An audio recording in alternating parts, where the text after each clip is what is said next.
Bonjour tous mes super branchés, je suis hyper content de vous retrouver. Alors on est de retour pour les deux matchs de ce samedi, les deux quarts de finale de ce samedi, la rencontre qui oppose Maroc, Portugal, Angleterre, France.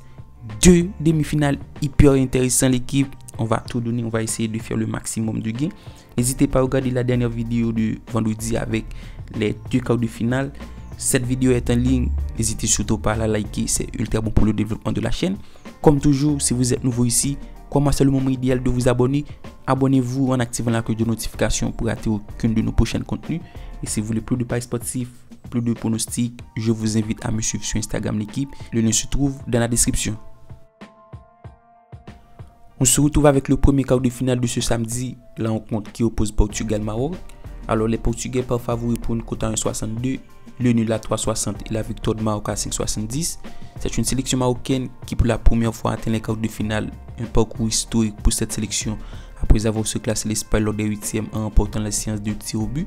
Et c'est tout de même une sélection qui arrive dans un bon état de forme après un parcours sensationnel, soit 2 victoires, un nul lors des phases de poule pour seulement un but encaissé, et un effectif ultra équilibré avec un très bon arme à battre, sans parler d'Hakimi, Saïs et surtout les apports offensifs de Hakim Ziyech et de Boufal qui apportent de la percussion et surtout qui arrivent à faire les replis défensifs.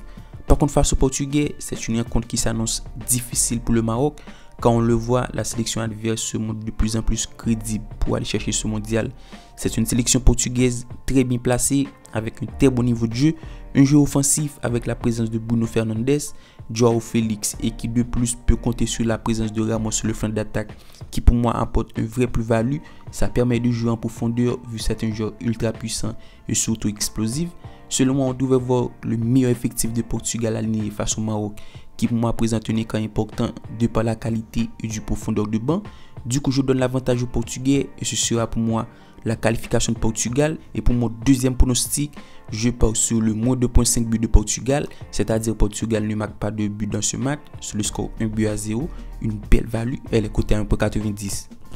Et pour terminer avec le dernier match de ces quarts de finale, la sélection Angleterre reçoit France. Très belle affiche et c'est pour moi le match choc de ces quarts de finale. On a deux sélections ultra intéressantes, deux sélections qui pour moi arrivent dans un très bon état de forme. Ça a de la certitude des deux côtés. Du côté d'Angleterre, finaliste de l'Euro 2020. Après des inquiétudes lors de la Ligue des Nations, c'est une sélection qui fait un très bon mondial pour 2 victoires, un nul lors des phases de poule et qui montre de la certitude après des huitièmes de finale contre le Sénégal pour une victoire 3-0.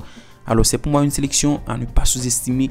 L'équipe joue un très bon niveau de jeu, un jeu cohérent avec la présence de Saka, Harry Kane, Phil Foden, sans parler d'une très bonne assise défensive avec des joueurs au niveau. C'est le cas de Maguire et du Pépite au milieu de terrain en la présence de Bellingham. Et face au Bleu moyen match, l'équipe de Didier Deschamps fait de très bonnes performances, mais malgré les doutes sur la capacité de l'effectif à performer sans Pogba, sans Kanté et surtout vu les nombreux faits.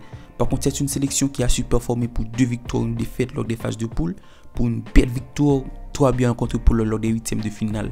Un effectif ultra performant avec un Kylian Mbappé en feu pour déjà 5 buts marqués et qui pour moi se fait bien épauler par Giroud et Dembélé. Alors au niveau du rapport de force, c'est une affiche ultra équilibrée et c'est pour moi du 50-50.